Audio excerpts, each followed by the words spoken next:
Hello everyone, hope you're doing well. The leak list for update 2.49 has come out, and it's basically from the Vigilante Leaker. What I thought I would do is split the leak list into parts, just because it's easier on my end for processing, and in this video we're going to just talk about America. The reason for that is there's a lot of American vehicles here, and a lot of them are pretty interesting, but there will be videos later on today which look at different nations coming in. There are a few vehicles that are copy-pasted across the board, and also some that have already been announced. So what I'll do is I'll probably leave those in like specific videos and not kind of like talk about them over and over again. Instead, just kind of reference them and go from there. So, I hope you enjoy this video looking at America, and don't worry, if you're interested in the other nations, the videos will be out soon after. As always, thank you for watching these videos. If you enjoy them, make sure to subscribe to the channel, and also like them as well. Let's get started. The first vehicle is a really cool one. It's from Douglas, and it's the B-66 Destroyer. If you don't know what the B-66 is, it's a light bomber that was basically another one of these kind of early Cold War vehicles that the Americans created.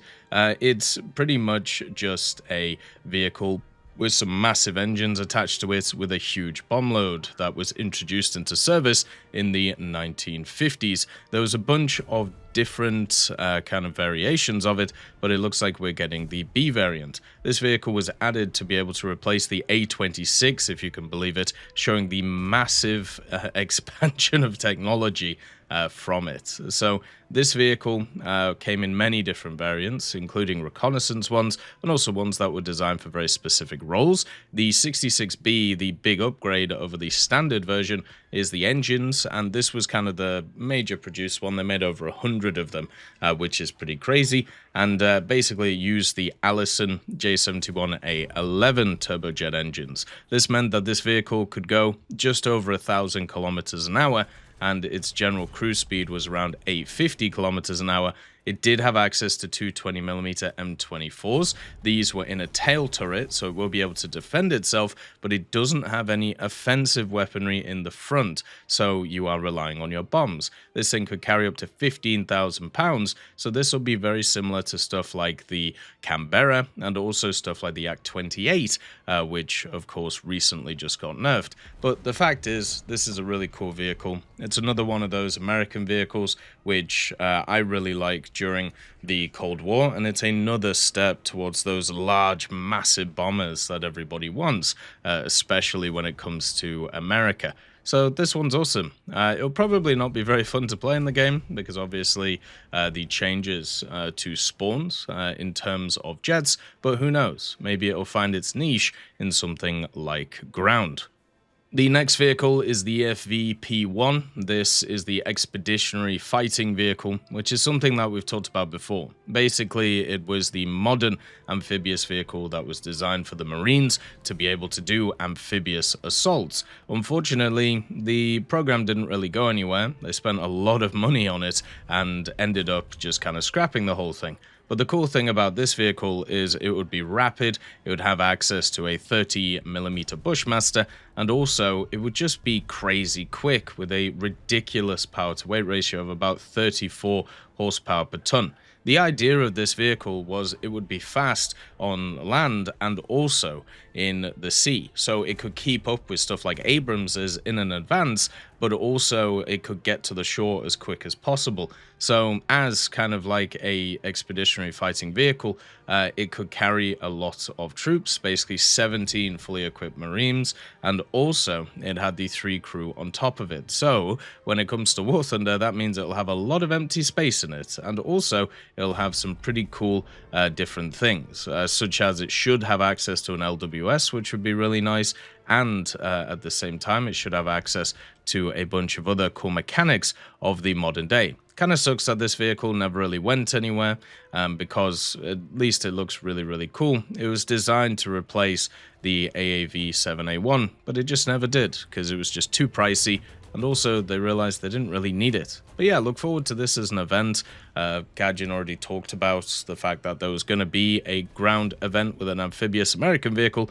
To be honest, there isn't that many options, so the FE fits perfectly. So you know how in War Thunder we have the M44, which is an SPH which was designed on top of the Bulldog chassis with a 155mm. Well, guess what's coming in the next update? That's right, it's the M55. Now, the M55 is basically a similar project, but it was based off of the M47 pattern instead of the Bulldog. This meant that it was quite easy to be able to build stuff on top of it. You could remove the turret, add a superstructure, and a big gun. One of the differences between the M44 and 55, though, is the fact that they have different guns. So where the M44 has access to a 155mm, the M55 has access to a 203mm. So you have a heavier chassis. Also, the superstructure is actually mounted on the opposite side of the M47, so basically the engine is at the front of it instead of behind, but it still should have pretty good mobility going forward because they did kind of fix the transmission to be able to wander forward. But this vehicle has, you know, the 203mm, it has pretty much no armor, and it was designed to just have a bigger punch than the M44. Now, what is kind of interesting about this vehicle is it's not just coming to America. It's also going to be coming to Germany, and then also at the same time to China and to France in the form of a Belgian version and Italy. So it's just like the M44, it's going to be kind of pushed across the place as a mid-tier SPH so people can have a bit of fun with it. Basically, the nations that used it in real life were Belgium, Spain, Taiwan, Turkey, obviously America, West Germany, and Italy. And it looks like all of them are being added into the game, apart from the Turkish and Spanish one, and maybe we'll see those in the future. So I'll mention them when we talk about the other tech trees, but understand it's just kind of one of those things which is coming in. The problem with this vehicle is it didn't actually carry that many rounds by itself because it was supposed to have a supply vehicle in tow, but guess what? With War Thunder now with the ammo box, that doesn't really matter. So the vehicle can only carry 10 rounds, but with the ammo box, it can technically carry way more. Another amazing vehicle that is coming to America, and I'll be amazed if this one isn't a premium, by the way, is the T58. This is, well, we have similar vehicles in the game, you know, the T54 E1 and E2. So those came in a while ago. Basically, the T54 E2 is the vehicle with the 105, which is, you know, more of a standard conventional turret, whereas the T54 E1 has the oscillating turret and, of course, the auto loader. So if you have a look at the T58, what it is a very similar design, but it has a 155mm gun on it. Now, the reason why the Americans decided in the 1950s to build these absolutely massive behemoths is because they wanted just to basically punch straight through a lot of the Russian armor that they would have run into. Stuff like the IS-3 and the IS-4 and many of the other heavy tank projects that the Russians had.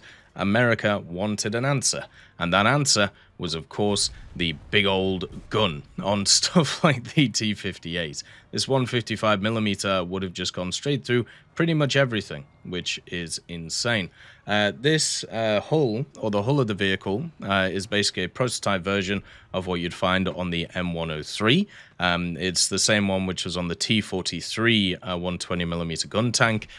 Basically, you'd have an AV1790 12-cylinder air-cooled gasoline engine in it, and you'd be able to go about 34 kilometers an hour, so not incredibly good, but good enough. You also had, of course, an oscillating turret design, so it was more similar to the T54 E1 than the E2. This one was absolutely massive, and as usual, when it comes to this type of vehicle, incredibly technical in terms of it. And it housed the 155mm gun known as the T80.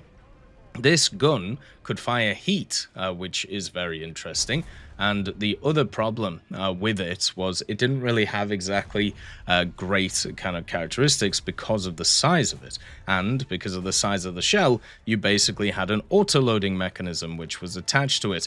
This was a cylindrical one, very similar to the French stuff, because obviously it's an oscillating turret, and it would have a 6-round cylinder magazine that was kind of sat there, which is pretty cool to see, but at the same time, one of those vehicles, which would just need a lot of moving parts working incredibly well together.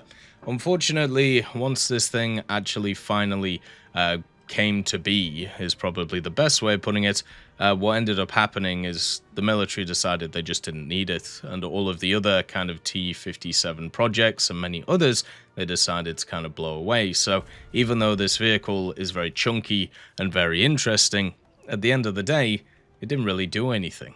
The Stingray is also in the list, but we knew that was coming anyway. We've had a look at the devlog of it, and it's coming in for America and also for Japan in the form of the TIE vehicle. So just understand that that's in the list, but I mean, as I said, we've already talked about it. The USS Maryland is also here, BB-46 as a premium. This is basically Old Mary or Fighting Mary, as it was known. It's one of those that I know a lot of people have actually been asking for, which is kind of interesting. It's, at least in the list, it's going to be a premium vehicle, which would make sense because America does lack a Rank 6 premium, and also it's part of the Colorado class of machines, and we already have a Colorado class in the tech tree, which is the USS Colorado, so it would be very odd if they just added two of the same vehicles. Basically, what the Maryland has is 8 16-inch guns, and also it has 12 5-inch guns, 4 3-inch, and also some torpedo tubes at the same time. If you want to look at pretty much all of the stats, it's very, very similar to what you'll find on the Colorado, which is around. This vehicle was launched in 1920 and basically served through the Second World War and got many different stars and ended up being decommissioned in 1947, basically just after the war, and didn't end up surviving, was sold for scrap, which is pretty sad. It served very well and ended up in many different supporting roles, and also just took part in all of the big ones: Battle of Okinawa, Lake Gult, and also Saipan in the Pacific Theater. And hopefully will be remembered when it comes to War Thunder, and hopefully will be a nice premium for people to play. The interesting thing about it is when it comes to refits, I don't think there's too many options. There'll probably just be a version of it which has access to more guns in the AA variety compared to the USS Colorado. Since that version is from 1942, maybe there's a later version that the Maryland can get access to. Who knows? At the end of the day, anything is possible. As always, I hope you have a wonderful day, and I'll see you next time. I'd just like to thank GMG Smiley, CD Beans, Chieftain Mike, EMN3 Galaxy, Tulio Pontecorvo, Brendan Quinn, Carrion Crow, Gus Irenicus, Pyman, Wartinder, Teddy, Daniel Stanton, Martinez, B. Young, Ozzy Panzer, Alan Hacker, Liam Shear, Opium Prime, Lafouche, Sem Aslan, Uncle Bean, and Derek R. for supporting the channel.